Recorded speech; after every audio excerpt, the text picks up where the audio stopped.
This is Mary. Leslie and I are going to show you how to make a whole bunch of masks at once.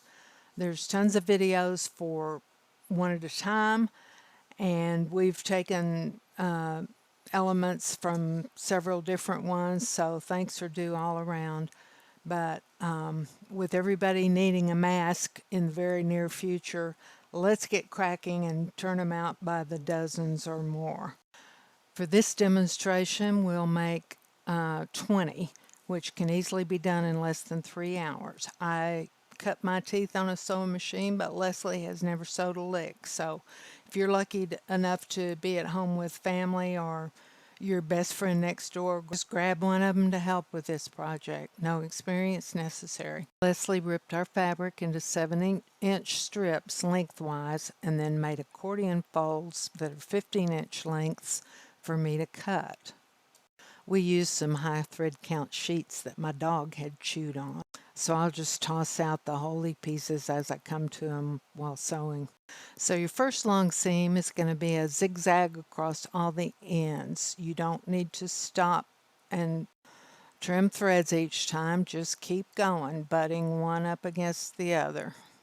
And then with right sides facing, you'll sew across the end, leaving about a 3-inch gap. Be sure to backspace a couple of times each time you lift your needle. Keep all the zigzagged edges facing up or down so you don't have to stop and turn them when you're working from a stack.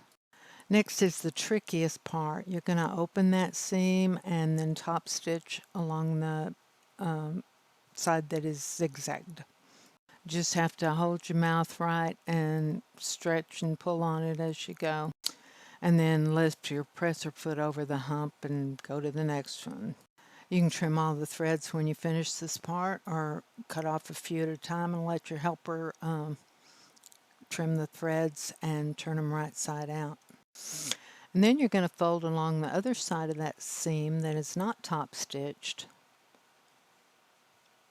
and sew all the way across there.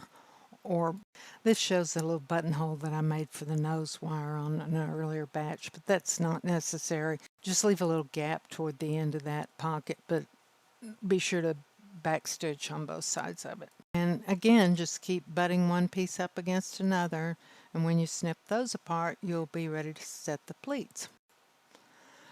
Try to keep them uniform, but they don't have to be exact, and there's no need to press them. When you come back on the other side, you'll see.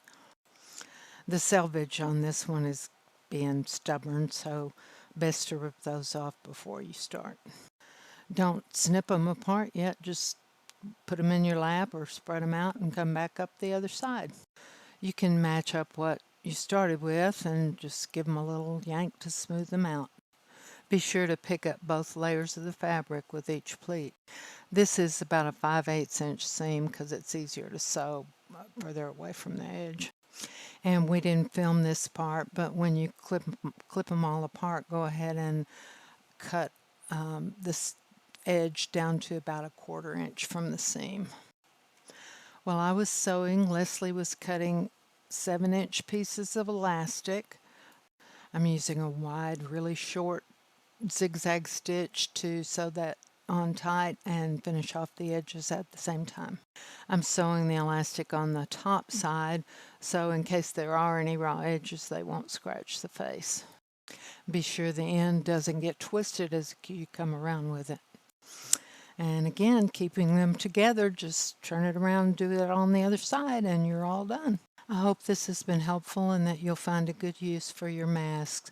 We have sent batches to refugee relief workers at the Texas border, to advocates for the homeless in our community, to healthcare workers, and we'll continue to keep a supply on hand for anyone in need.